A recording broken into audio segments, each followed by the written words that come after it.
Bonjour à tous, bienvenue à notre webinaire sur les communications long range et sur le focus sur la technologie 5G. On va commencer dans 2 minutes là, pour attendre les derniers. Il est encore moins 2. Voilà, donc le programme,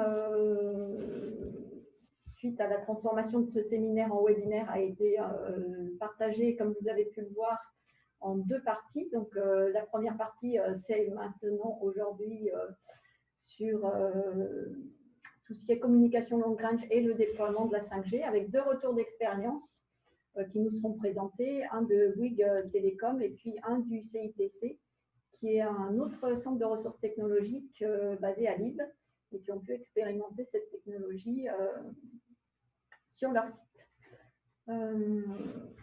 On peut peut-être passer le programme. Voilà. Allez, on va y aller. Oups, pardon. J'ai passé 2 slides d'un coup. Donc, le programme, aujourd'hui, on va s'occuper des communications long range et du déploiement de la 5G.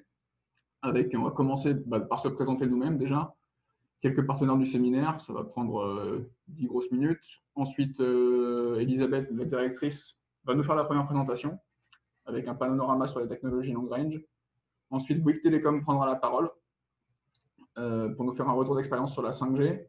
Et le CITC de Lille, également, qui ont fait des essais sur leur propre réseau 5G qu'ils ont mis en place avec Orange. Il nous en dira plus. Et demain, on s'attardera un peu plus sur les composants et sur les antennes long range. Alors, pour le programme de demain, il y a une petite modification qui date d'hier suite à une indisponibilité de l'intervenant de Semtech. Donc, en fait, c'est Semtech qui commencera cette deuxième partie avec le programme à changer sur la différence et la complémentarité avec la 5G par rapport au LoRaWAN. Au niveau du déroulement du séminaire, les spectateurs n'ont pas accès à la parole pour éviter les cacophonies. Par contre, vous pouvez tous lever la main ou nous écrire des messages. Donc, si vous avez des questions, si vous avez des remarques, si vous avez, je ne sais pas, un problème, quel qu'il soit, où vous ne nous entendez plus, ou vous m'entendez mal à cause du masque, je ne sais pas, vous nous l'écrivez, on va le voir et on va le prendre en compte, notamment pour les questions. Alors, dans un souci de fluidité, on posera les questions à la fin des présentations. Chaque présentation durera à peu près une demi-heure et on se laisse 10 minutes, un quart d'heure de questions à chaque fois. Voilà, donc on aura la liste des questions, je les lirai à haute voix pour que tout le monde les entende et le conférencier répondra par la suite.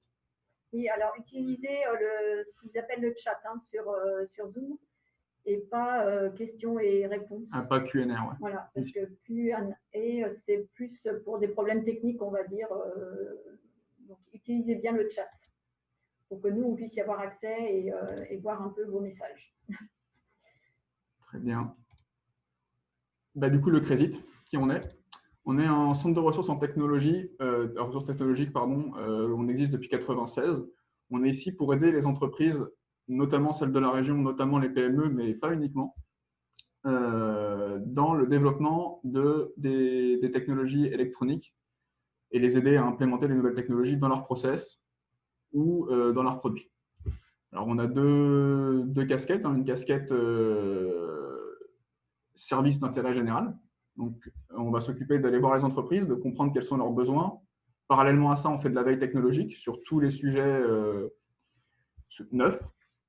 On va diffuser cette technologie auprès des entreprises.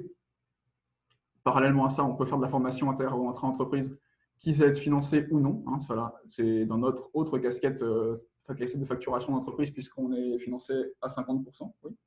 Juste la diffusion technologique, typiquement, c'est le séminaire d'aujourd'hui qui permet de vous informer sur les nouvelles technologies qui vont ou qui sont déployées. Voilà, et parallèlement à ça, donc, comme je vous l'ai dit, notre casquette facturation d'entreprise, donc on fait des études de faisabilité, des expertises, des audits techniques, on va jusqu'au démonstrateur à chaque fois, jusqu'à la preuve de concept. Et on est tout à fait équipé pour accompagner les entreprises jusqu'à la réalisation des démonstrateurs fonctionnels. Dès que ça passe en série, on redonne le dossier à une entreprise de la région qui pourra elle, suivre le dossier sur du long terme et faire une fabrication série.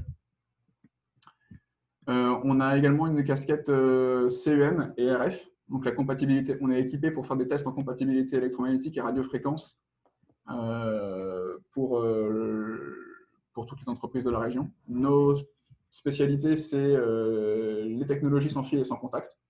Donc c'est complètement le sujet d'aujourd'hui. Du RFID jusqu'à la 5G, en passant notamment par le LoRaWAN. Appui au développement de systèmes embarqués, notamment du Linux embarqué, c'est ce qu'on nous demande beaucoup, et intégration de capteurs et traitement du signal.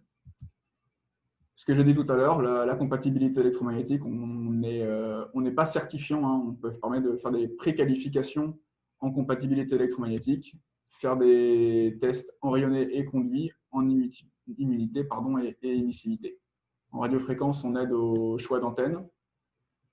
On fait des caractérisations d'antennes et on peut faire des simulations avant de se lancer dans les expérimentations grâce au logiciel FECO d'Altair. Et on a également pas mal travaillé ces dernières années sur des systèmes autonomes qui tournent actuellement dans un ascenseur autonome fait en partenariat avec Otis. Donc, on s'est occupé de toute la partie intelligente hein, qui va mesurer est-ce que l'appareil consomme de l'électricité, est-ce qu'il y a besoin de recharger la pile à combustible, est-ce qu'il y a du soleil et que je peux récupérer de l'énergie grâce aux panneaux photovoltaïques. Donc là, c'était une preuve de concept, en fait, typiquement, et pour l'instant, ce n'est pas du tout déployé dans les ascenseurs dans le commerce. Eh bien, écoutez, je vais maintenant laisser la parole à Elisabeth. Non, on va passer la parole tout de suite à monsieur, oui, tout à fait. Monsieur Klotz de SDE2, puisqu'ils sont SDE2, c'est le pôle de compétitivité, ils sont également partenaires de ce séminaire. Donc, je lui laisse se présenter rapidement SDE2. Donc, voilà, monsieur Klotz, vous devriez pouvoir avoir accès. Donc, je partage l'écran. Est-ce que vous m'entendez? Oui, vous m'entendez ou pas? A priori, oui, très bien.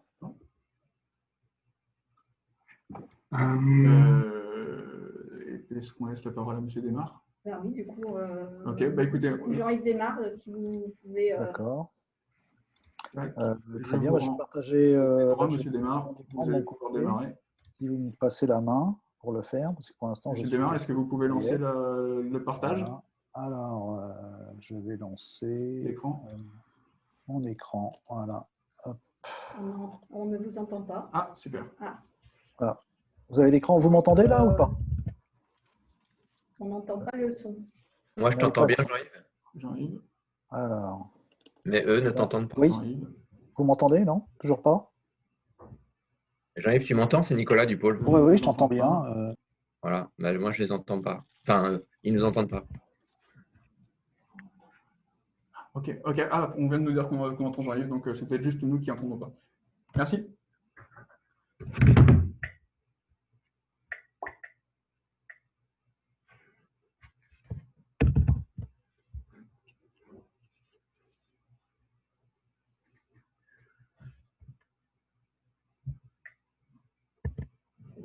C'est pas bizarre.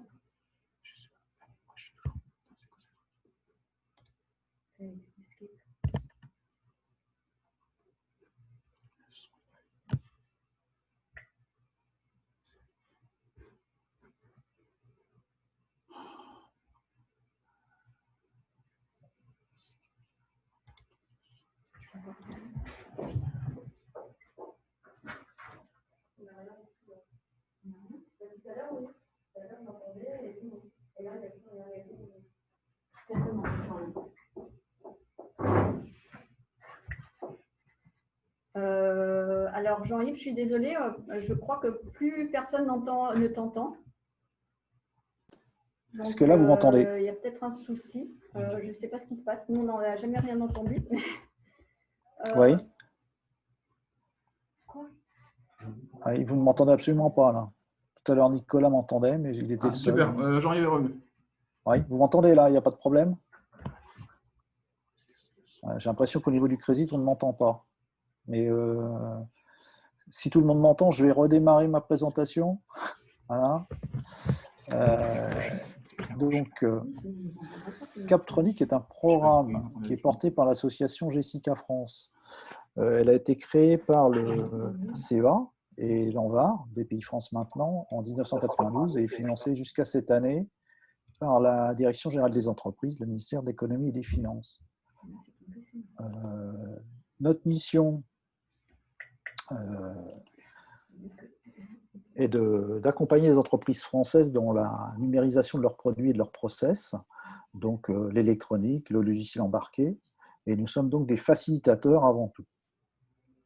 Nous sommes implantés nationalement, on a une quinzaine d'ingénieurs implantés sur l'ensemble du territoire, et je suis votre interlocuteur pour la région Centre-Val de Loire. En France, on accompagne à peu près 3000 entreprises chaque année. On les accompagne avec nos experts à un niveau de 340. Ces experts sont issus de centres de compétences avec un volume qui est à peu près de l'ordre de 650 centres de compétences auxquels on fait appui, donc principalement le Crésit, en fait partie, c'est un de nos membres actifs depuis des décennies. On conseille 650 PME par an et on en forme 380. On a un catalogue de formation que vous pourrez consulter sur notre site qui est assez important et notamment dans les technologies qui nous intéressent aujourd'hui de communication. Au total, si on prend en compte les séminaires auxquels nous participons, que nous co-organisons, on touche à peu près un peu plus de 2000 entreprises par an sur 130 séminaires. Notre offre, elle est collective à travers ce volet de sensibilisation, à travers les formations, mais essentiellement individuelle, puisque nous intervenons auprès des entreprises en amont de leurs projets pour les aider à consolider leurs problématiques, pour voir où sont les points durs en termes de verrous techniques, et puis commencer pour certains à faire de la faisabilité, parce que ce n'est pas toujours gagné d'avance, et ce n'est pas aussi simple que ça, et on ne passe pas directement à une industrialisation. Quand les projets sont lancés, eh bien, nous intervenons pour le cadrage et puis de l'assistance à maîtrise d'ouvrage essentiellement pour le suivi opérationnel du projet jusqu'à la sortie d'industrialisation. Donc ce travail-là, il est effectué par nous, ingénieurs conseil Captronic, mais avec l'appui d'experts quand c'est nécessaire. Donc on intervient depuis l'idée, l'expression du besoin, jusqu'à l'industrialisation, et par toutes les phases. Donc, le plus tôt on est présent, le mieux c'est, mais ça nous arrive malheureusement d'intervenir comme pompier alors qu'on est en phase d'industrialisation, ça peut se faire. Je veux vous parler quand même rapidement d'une aide qu'on est susceptible de vous apporter, qui s'appelle EasyTech. C'est une aide qui permet aux PME, donc moins de 250 personnes, de pouvoir accéder plus facilement aux compétences des centres de Grenoble, du CEA et de l'IMPG. Donc le CEA est notre membre fondateur et dispose de fortes compétences en matière d'électronique et on peut le dire aujourd'hui aussi en matière de radio.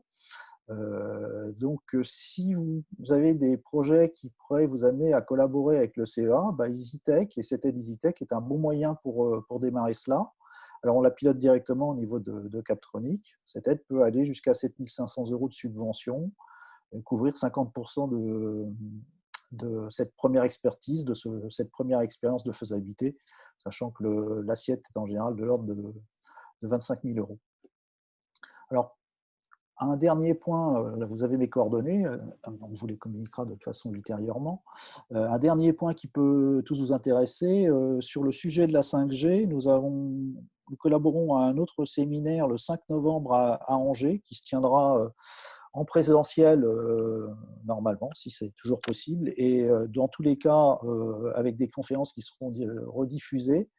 Et il y en a une sur le volet de la 5G, quels sont ses vrais atouts pour l'IoT industriel. C'est une conférence qui sera tenue par Stéphanie Richet du CEA, qui connaît bien le sujet et qui viendra nous faire part de son expérience en toute neutralité, puisque le CEA ne vend pas de composants, ne vend pas de technologie, ne vend pas de protocole, et connaît bien le sujet, donc pourra nous faire un peu un tri dans tout cela. Voilà.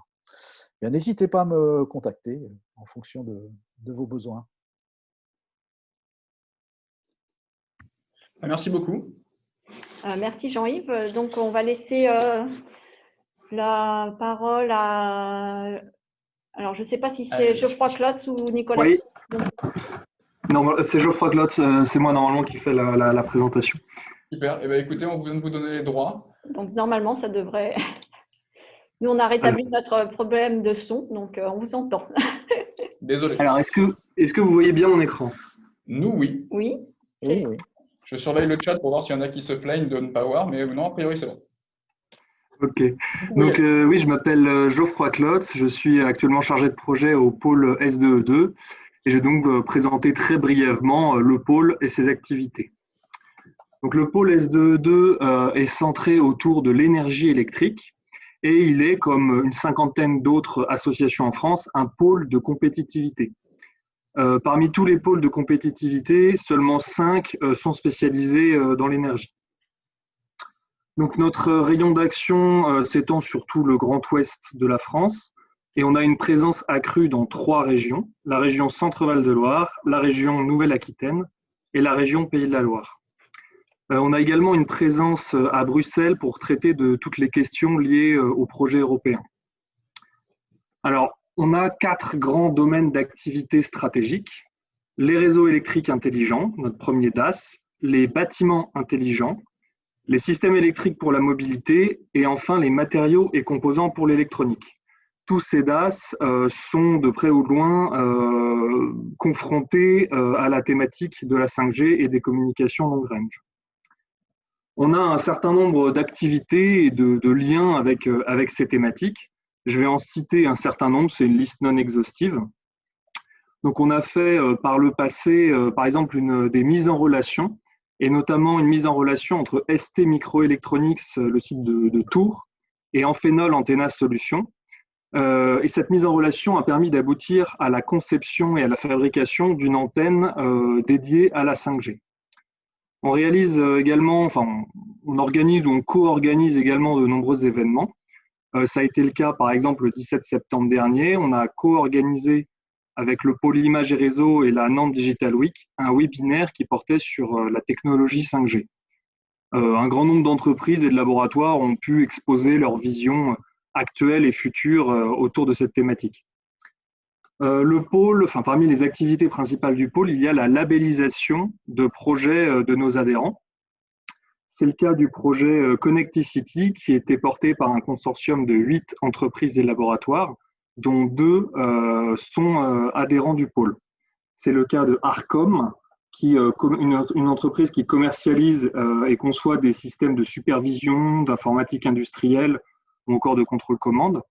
Et CETU Ethics, qui est un laboratoire de recherche qui dépend de l'Université de Tours et qui s'intéresse aux sciences sociales et plus particulièrement au comportement et usage dans la ville. Et donc ce projet Connecticity a permis d'aboutir à la conception d'un système de supervision pour la Smart City qui se base sur un protocole LoRa. Enfin, on organise un certain nombre de formations. Certaines sont prévues dans le temps sur le calendrier, d'autres sont des formations sur catalogue. Parmi les formations sur catalogue qu'on propose, on a par exemple une formation sur la sécurité numérique des objets connectés avec un intervenant de chez EasyFlow, qui est un cabinet de conseil en IoT, sécurité informatique et bien d'autres encore. Et enfin, donc, on a une formation prévue le 19 novembre prochain concernant l'IoT, marché et perspective avec un intervenant de chez Ercogener, qui est une entreprise qui conçoit et commercialise des objets connectés. Donc le pôle compte environ 220 adhérents, ce qui représente plus de 50 000 emplois et 7 milliards d'euros de chiffre d'affaires en région. Et nos adhérents sont principalement des entreprises, PME, ETI et groupes, mais il y a également des structures d'appui et des structures de recherche et de formation. Alors, le pôle propose un certain nombre de prestations. Certaines sont comprises dans l'adhésion au pôle et d'autres font l'objet de prestations tarifées. Parmi les services compris dans l'adhésion, il y a le processus de labellisation de projet que j'ai évoqué précédemment. Et il y a par exemple aussi la participation à tous les événements et les rencontres en B2B organisées par le pôle. Et l'adhérent profite également des veilles qu'on réalise sur différents sujets ou encore des communications. Parmi les offres complémentaires, on peut citer le montage et la gestion de projets d'innovation, les formations techniques également évoquées précédemment, et puis des prestations un petit peu plus business, comme par exemple de la veille marché sur mesure ou encore de l'accompagnement marketing. Merci beaucoup pour votre attention. Merci, Monsieur Claude. On va pouvoir passer à la première présentation. Je pense qu'il n'y a pas forcément de questions sur ces premières introductions par rapport aux partenaires de ce séminaire. Donc, je vais partager mon écran pour vous faire un premier panorama des technologies long range, puisque ça fait partie du sujet de ce séminaire. Est-ce que tu peux mettre en plein écran? Oui, c'est bon, c'est en plein écran. Oui, mais moi, je ne le vois pas. Si. Normalement, tout va bien. Voilà. Donc, bonjour à nouveau à tous. Un panorama sur les technologies de communication long range, donc avec un contexte général sur ces technos-là. Un petit focus sur le LoRaWAN et le Sigfox, qui sont quand même deux technologies dont on parle beaucoup depuis un certain temps et pour encore un certain temps sans doute, sachant que pour le LoRaWAN, on aura un intervenant de Semtech demain qui va nous parler du LoRa et de LoRaWAN. Ensuite, on verra un petit peu ce que c'est le NBA IoT et le LTEM, qui sont deux technologies qui font partie de la 4G et de la 5G. Et puis, un petit focus sur les antennes, puisque qui dit communication sans fil, dit antenne. Donc, je ne sais pas si vous voyez. Alors, c'est bizarre, j'ai des écrans.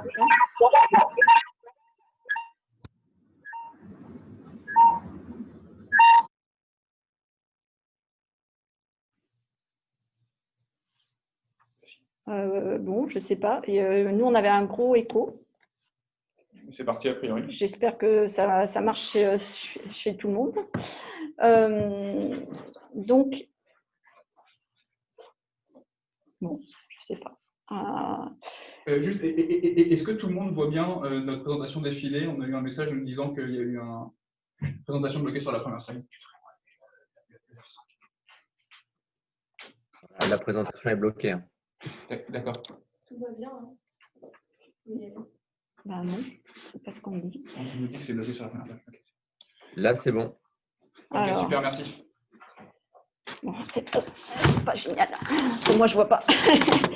Bon, du coup, désolé, c'est problème technique. Donc là, sur cette slide, où vous voyez différents types de protocoles sans fil, alors effectivement, il y en a un certain nombre, et encore, c'est loin d'être exhaustif. Il y a des technos qui sont vraiment valables pour tout ce qui est très courte distance, moyenne distance, réseaux locaux, et puis réseaux plus larges. Donc, c'est de cela dont on va parler aujourd'hui. Décidément, j'arrive même pas à passer à la slide suivante. Voilà. Donc, quand on veut choisir une technologie radio, il y a plein de critères qu'il faut absolument prendre en compte quand on veut en choisir. Alors, je vais commencer par le haut, hein, plus simplement. Il y a à quelle fréquence est-ce qu'on souhaite envoyer des messages? Parce qu'il y a certaines technologies qui sont plus pertinentes que d'autres suivant voilà, la fréquence des envois qu'on veut faire avec la quantité de données. Évidemment, du coup, ces deux critères-là font qu'on a une bande passante qui doit être plus ou moins importante. Sur la topologie du réseau, est-ce qu'on veut que ce soit de la communication point à point ou est-ce qu'on veut que ce soit des réseaux plutôt de type mesh? Autre point important, est-ce qu'on veut que ce soit bidirectionnel, c'est-à-dire qu'il y a des messages montants et des messages descendants, sachant que dans ce type de communication-là, on peut avoir aussi ce qu'on appelle du full duplex ou du half duplex. Le full duplex étant, quand on fait une conversation téléphonique, tous les deux points de la communication peuvent discuter ensemble et en même temps, bon, même si ce n'est pas forcément le plus pratique. Half duplex, c'est typiquement les talkie-walkie. Donc, on parle et on attend la réponse de l'autre. Donc ça fait partie aussi des critères qu'on doit choisir quand on veut choisir une technologie sans fil. Quel est le cadre normatif qui s'applique? Évidemment, une question de coût qui peut aller avec le cadre normatif s'il y a une certification à passer derrière. Le côté sécurité, sécurisation est évidemment un point important, voire de plus en plus important. Et puis, il y a tout ce qui est réactivité, fiabilité. Évidemment, la portée, l'autonomie font qu'on peut avoir des objets de plus ou moins grande taille.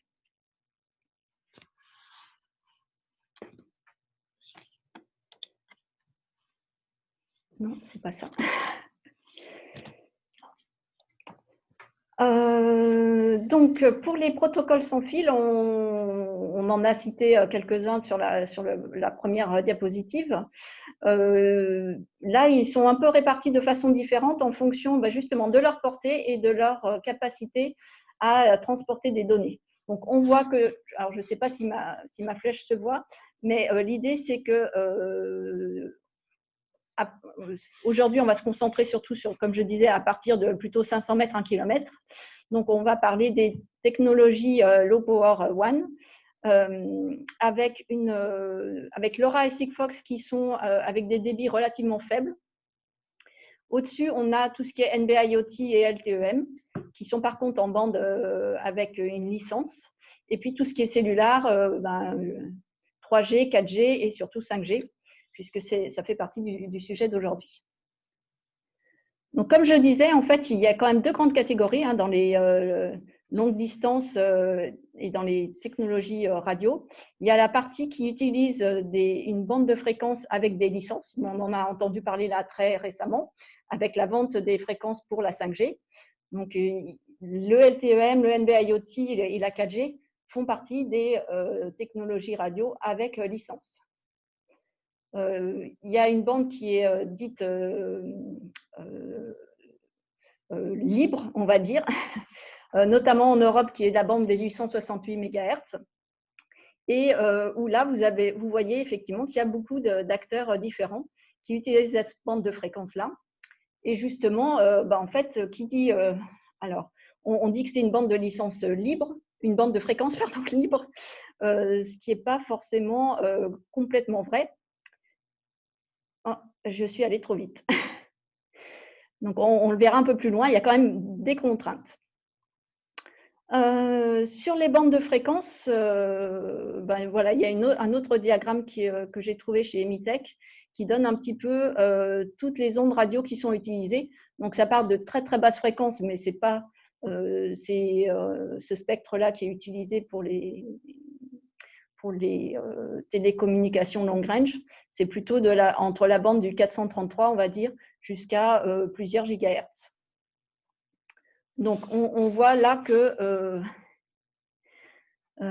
tout ce qui est GSM, UMTS, ça part de 890 à peu près jusqu'à 2 gigahertz.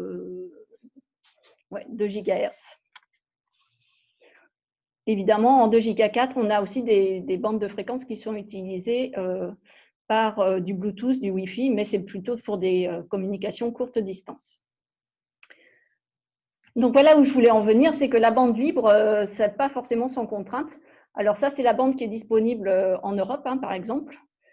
Sur la bande qui est dite des 868, mais en fait, c'est la bande milieu, parce que ça va de 865 à 870 MHz. Excusez-moi, il y a une erreur. Où en fait, il y a quand même des grosses limitations sur le taux d'occupation et la puissance maximum à laquelle on peut transmettre. Donc, comme vous le voyez, pour tout ce qui est Sigfox et LoRaWAN dans les canaux standards, on peut utiliser seulement 1% du temps cette bande passante-là. Donc, 1%, ça reste quand même assez limité. Et puis, la puissance utilisée est également limitée à 25 milliwatts.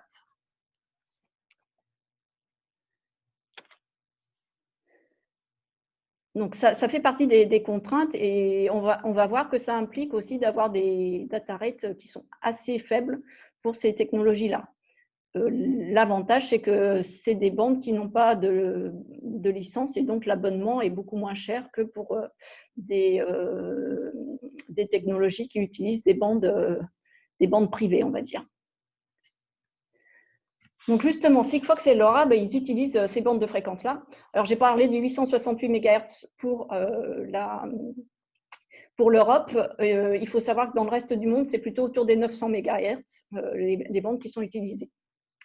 Il y a aussi des limitations, hein, mais aux États-Unis, par exemple, la puissance de transmission est beaucoup plus élevée et on peut utiliser la bande un peu plus longtemps que les 1%, qui sont la limite au niveau de l'Europe. Néanmoins, donc, ces technologies Sigfox ou LoRa travaillent sur la même bande de fréquence, en Europe sur le 868 et aux États-Unis autour du 900 MHz. Les cas d'usage, c'est plutôt tout ce qui est capteur, compteur intelligent. Ça peut être des trackers GPS, mais avec des temps de transmission, ce n'est pas du temps réel. Puisque dans les atouts, c'est leur faible consommation, hein, ce sont des produits qui consomment peu d'énergie. Les coûts des composants sont tout à fait raisonnables, on va dire. Alors, bon, tout dépend du but qu'on a en termes de coûts, mais voilà, pour des chips LoRa, par exemple, on est autour de 5 €.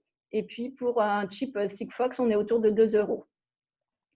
Donc là, vous avez les liens hein, qui seront disponibles pour aller voir un petit peu les différentes spécifications et les coûts de ces composants-là. J'ai oublié de dire que la présentation du Crésit sera disponible et je pense que l'ensemble des présentations le seront aussi. On attend encore le retour de certains intervenants, mais normalement, ça devrait être faisable. Sur le côté, comme je disais, data rate atteignable, ces data rates sont assez faibles. L'autre inconvénient, c'est que ce sont deux technologies où on peut avoir du réseau national, voire international, mais il n'y a pas non plus une couverture mondiale, on va dire, de ces réseaux-là. Et puis, la qualité de ce service n'est pas garantie puisque la bande de fréquence est dite libre, mais ça veut dire que quelqu'un d'autre peut occuper cette bande-là au moment où votre capteur a besoin de transmettre les informations.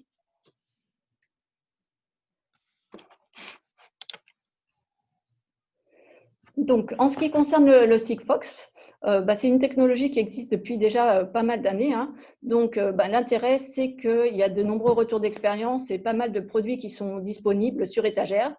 En France et en Europe, la couverture est très bonne. Hein. Je vous passerai une petite carte juste après. Le coût des composants, comme je l'ai dit, est faible.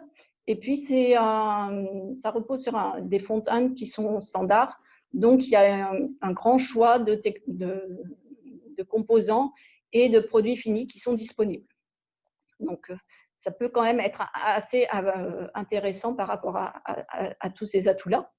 L'inconvénient, c'est que c'est quand même une technologie qui est très limitée en nombre de messages qui peuvent être transmis par jour, puisqu'on est limité à 140 messages maximum par jour, sachant qu'un message, c'est 12 octets utiles. Donc, c'est quand même, c'est très, très bien pour des capteurs ou des compteurs où on veut avoir un relevé de compteur d'eau ou de gaz, par exemple, une fois par jour, c'est largement suffisant. Dans ce cas-là, la technologie est tout à fait adaptée. L'autre inconvénient, c'est que la voie descendante donc, de la base station vers le capteur est encore plus limitée, puisqu'elle est limitée à 4 messages seulement par jour. Et puis, le côté sécurisation du réseau, où en fait, au début, en fait, Sigfox, les préconisations étaient de dire que c'était aux concepteurs des capteurs d'intégrer la sécurité. Donc, ça a été rajouté assez tardivement sur le réseau même. Maintenant, c'est des points qui ont été revus et corrigés. Donc, vous voyez ici la couverture Sigfox en Europe. Donc, en bleu clair, c'est la couverture qui est déjà réalisée. Et en violet, c'est la couverture qui est en cours de réalisation ou en cours de négociation, suivant les pays. Donc, bon, c'est une technologie française, hein, Sigfox. La société mère est sur Toulouse, il me semble. Donc, on voit que la France est bien couverte et puis tous les pays alentours aussi. Il reste quelques points qui ne sont pas encore complètement couverts. Et puis, sur l'Europe, ça reste quand même un réseau qui est bien disponible. Alors, sur le côté LoRaWAN, même si ça utilise les mêmes fréquences, ça n'utilise pas du tout la même technique de modulation. Et donc, le côté bidirectionnel est beaucoup mieux pris en compte que sur du Sigfox. Après, voilà, pour des capteurs, ce n'est pas forcément utile non plus, hein. Il y a également une bonne couverture en France et en Europe. Alors, c'est plutôt les opérateurs de téléphonie qui ont pris le relais. Donc, en France, par exemple, il y a Bouygues et Orange qui ont un réseau LoRaWAN. Un autre atout, c'est qu'on peut faire du réseau local en LoRaWAN, c'est-à-dire qu'on peut implémenter une station de base et créer un réseau local complètement indépendant des opérateurs. Il y a pas mal de produits qui sont disponibles, hein, de plus en plus avec le LoRaWAN. Donc, LoRaWAN, il y a une alliance qui s'est construite autour de ce protocole-là et plusieurs fournisseurs, plusieurs fabricants de composants, etc. en font partie et développent et valorisent cette technologie-là. L'inconvénient, malgré tout, c'est qu'il y a peu de fournisseurs de puces, hein. À ma connaissance, pour l'instant, il y en a 3. Donc, la modulation LoRa a été achetée au tout début par Semtech, qui est une entreprise américaine. Donc, au début, c'était les seuls fabricants de puces. Maintenant, ça s'est un peu étendu et il y a Microchip qui fabrique également des front-end, ainsi que ST Microélectronique. Malgré tout, ça reste une modulation propriétaire, c'est-à-dire que c'est une modulation vraiment, on va dire, qui nécessite d'avoir un composant dédié et qui ne peut pas se trouver, enfin voilà, qui est propriétaire. Et donc, on est obligé d'acheter une des puces des 3 fournisseurs possibles pour implémenter du LoRaWAN. Sur le côté modulation. La couverture du réseau, comme je disais, hein, elle a été pas mal déployée. Donc, c'est sûr, si on se base sur la couverture qui est affichée justement dans la LoRa Alliance, à peu près toute l'Europe est couverte. Malgré tout, par exemple, là, j'ai pris la carte de la couverture chez ObjectNews, qui est en fait le réseau dédié de Bouygues Telecom sur du LoRaWAN. Et donc, j'ai zoomé sur Orléans puisque le Crésit est situé à Orléans. Et on voit que la métropole d'Orléans, il n'y a pas de souci. Par contre, quand on commence à aller dans la forêt, c'est un peu moins couvert. Ceci dit, le réseau Sigfox, alors je n'ai pas zoomé sur cette partie-là, mais je pense qu'on pourrait avoir à peu près le même taux de pénétration sur ces technologies-là. Donc, c'est sûr, quand on veut déployer un capteur, il faut aussi faire attention au réseau et à où est-ce qu'on veut installer ce type de capteur.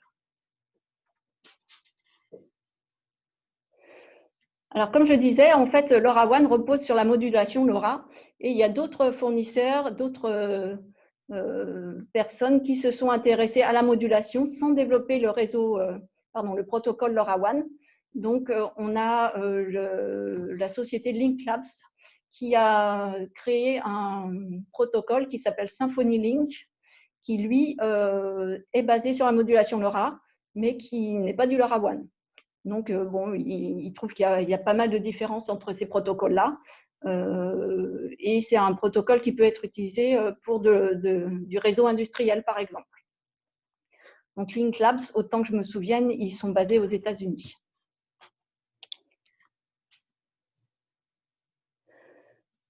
Alors, concernant tout ce qui est NB-IoT et LTEM, donc ça, ce sont des réseaux sur des spectres de fréquences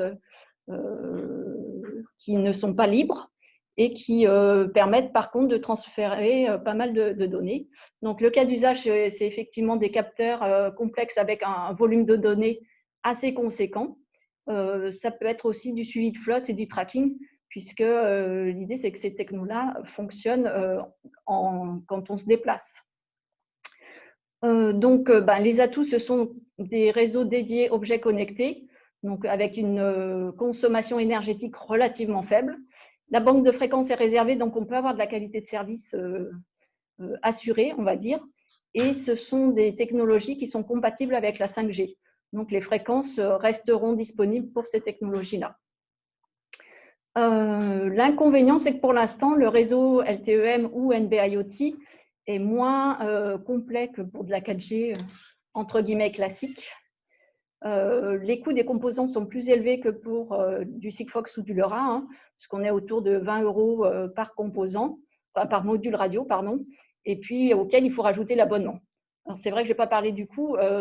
Sigfox et Obgenius, par exemple, il y a un coût d'abonnement, mais qui est assez faible. Je vais dire une bêtise, mais c'est quelques euros par mois. Donc là, pour du LTE-M et du NB-IoT, suivant le volume de données qu'on veut transmettre, ça peut être un peu plus cher que du Sigfox ou du LoRa. Et puis, en fait, ces deux technologies, NB-IoT et LTE-M, qui sont malgré tout différentes. Et donc, certains opérateurs qui ont choisi du NB-IoT tardent à déployer du LTE-M, par exemple, puisque ce n'est pas les mêmes technologies et donc ça demande un investissement relativement important. La couverture de ces réseaux-là, comme vous le voyez, comme je disais, hein, il y a une partie des pays européens où les deux réseaux sont présents en même temps. Donc, c'est tout ce qui est en violet, en fait, sur la carte. Par contre, il y a une partie des pays où il n'y a que du NB-IoT, qui est à peu près, on va dire, en nombre égal. Et puis, un pays qui a développé juste uniquement du LTE-M. Alors, sachant qu'en France, pour l'instant, il y a beaucoup plus d'opérateurs qui se sont lancés dans le LTE-M que sur le NB-IoT. Pour moi, NB-IoT devait être porté par SFR, mais je ne suis pas sûre que ce soit tout à fait disponible pour l'instant.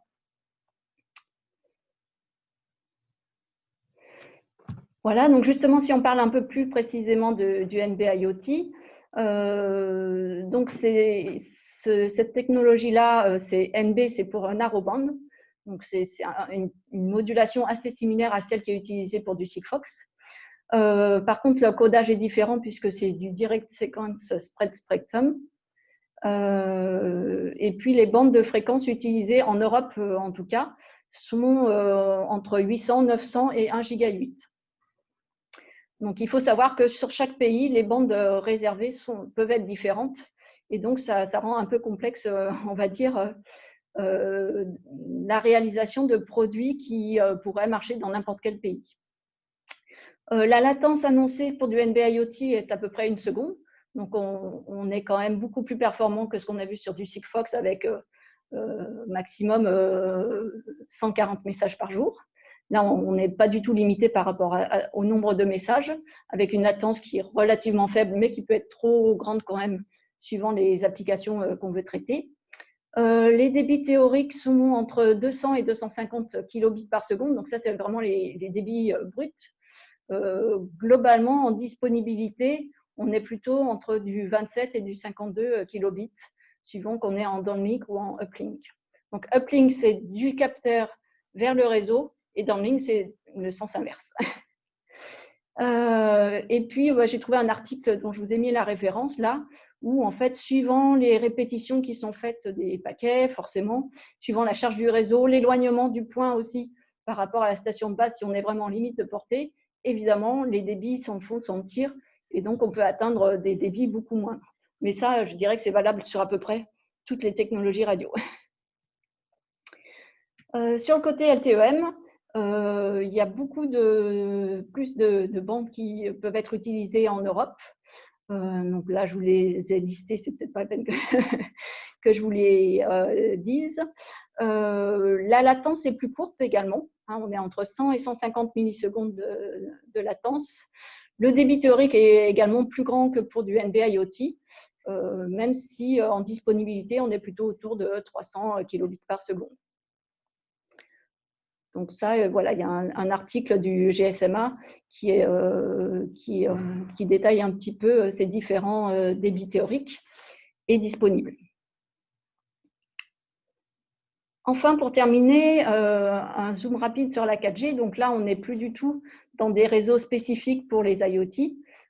C'est pour des capteurs complexes avec des gros volumes de données à remonter ou bien avoir des échanges vraiment, on va dire, en full duplex avec le reste du monde. Ça peut être utilisé pour faire de la télémaintenance.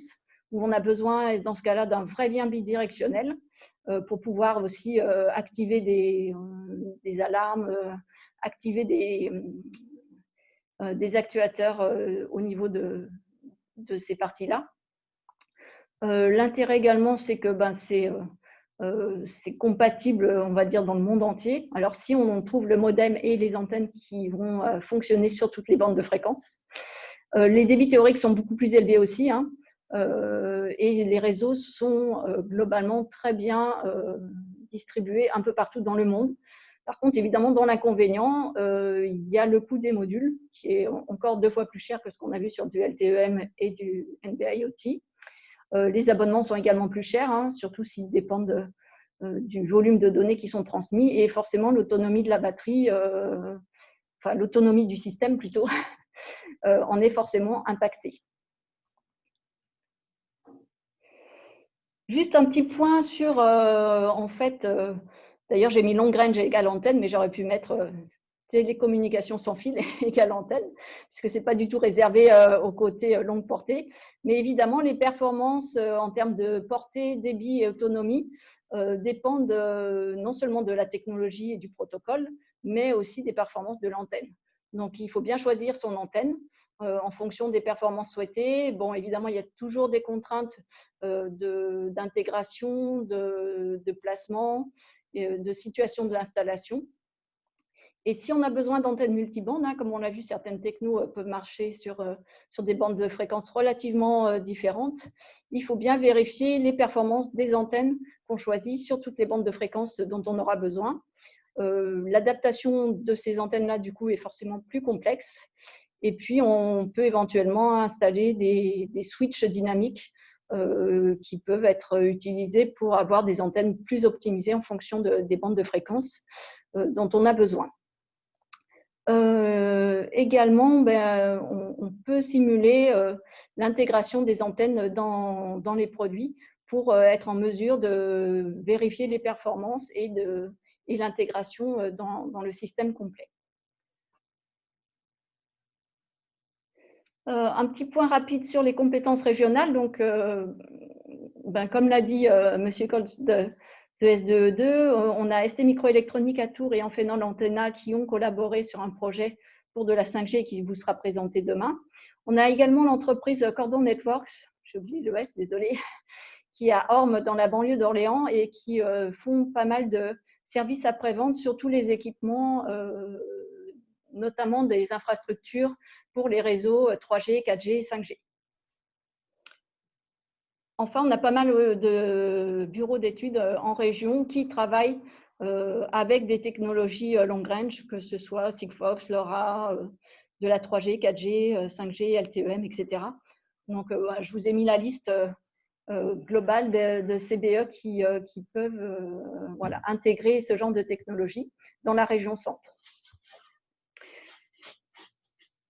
Alors, pourquoi on a choisi le sujet de faire un sujet plus spécifique sur la 5G? C'est que quand on a préparé les sujets des séminaires l'année dernière, on se base pas mal sur différents éléments, et notamment, il y a le Gartner qui a publié ce qu'on appelle le cycle de Hype, qui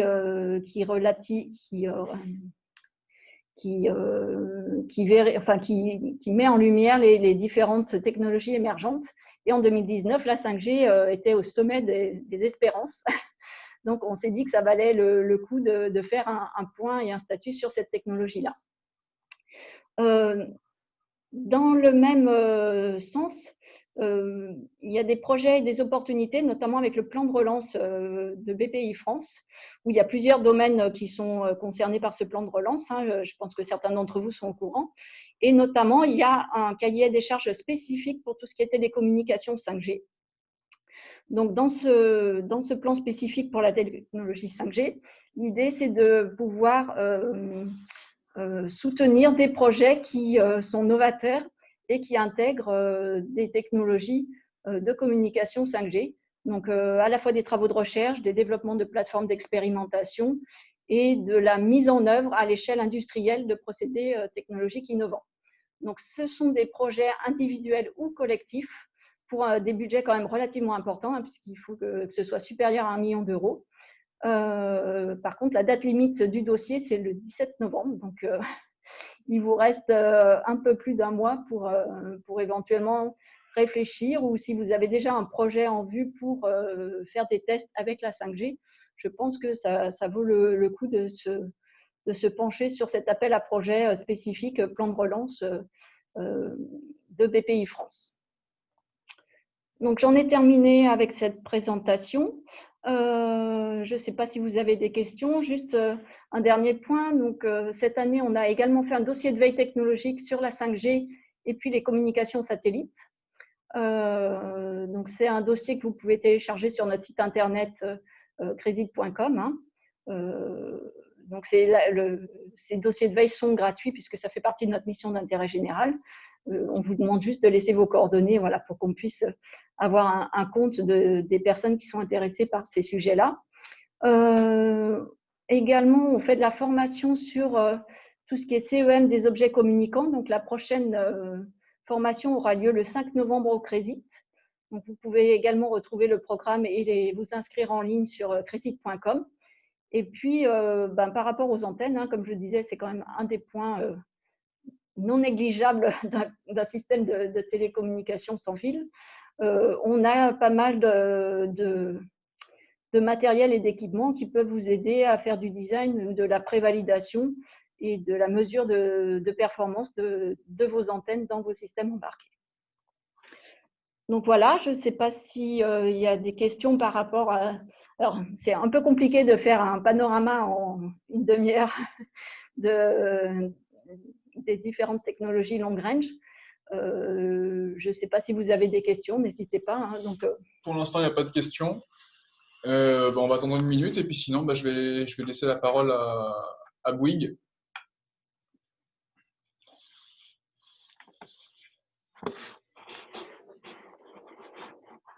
Bon, écoutez, je vais laisser la parole à monsieur Tolabot Samaïr. Attendez, hop. Je coupe la présentation et monsieur